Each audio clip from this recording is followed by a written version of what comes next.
Lawan COVID-19, disiplin diri adalah kunci. Jaga jarak 1 meter atau lebih dengan orang lain, cuci tangan dengan sabun secara rutin, terutama setelah bepergian. Pakailah masker saat keluar rumah untuk mencegah penularan dan yang paling penting gotong royong dan saling membantu sesama selama masa pandemi. Dengan disiplin diri, kita telah membantu pemerintah dalam menerapkan pembatasan sosial berskala besar atau PSBB.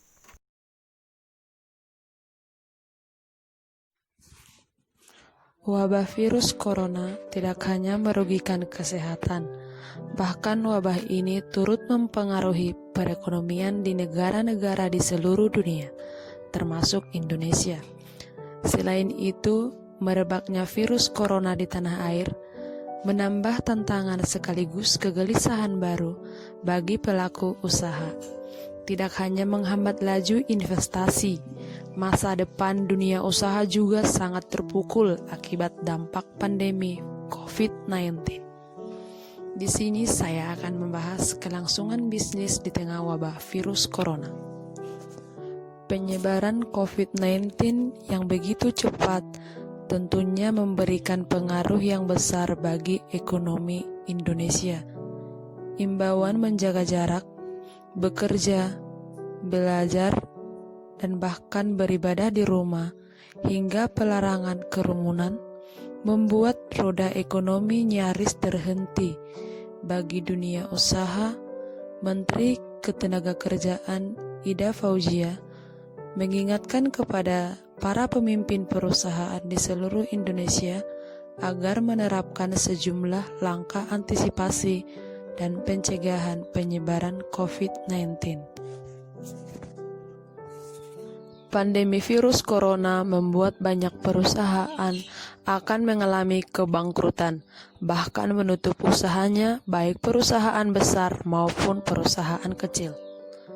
Banyak pengecer diperkirakan bakal menyatakan bangkrut atau berhenti beroperasi, salah satunya seperti Matahari, KFC, dan beberapa mall lainnya.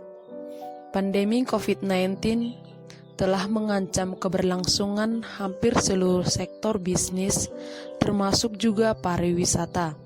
Industri perjalanan dan perhotelan telah berjuang untuk bertahan sejak pandemi COVID-19 mendorong pemerintah untuk mengeluarkan larangan bepergian di seluruh dunia guna memutuskan rantai penyebaran virus corona.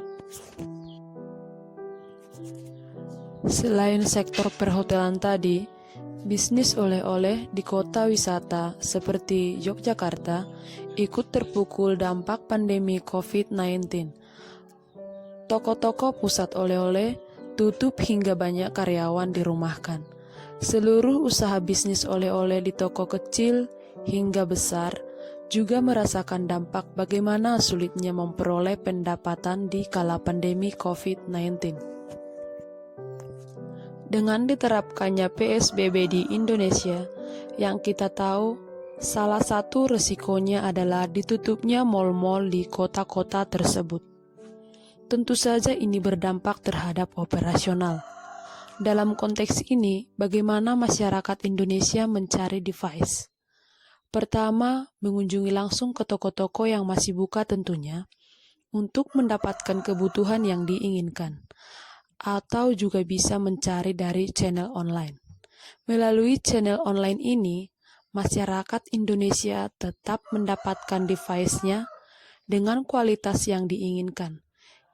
Kemudian strategi yang diterapkan untuk offline store, diadakannya atau menerapkan layanan baru yang disebut sebagai WhatsApp Center, di mana konsumen bisa memesan device-nya melalui WhatsApp Center ini, kemudian diproses dan dikirim melalui home delivery.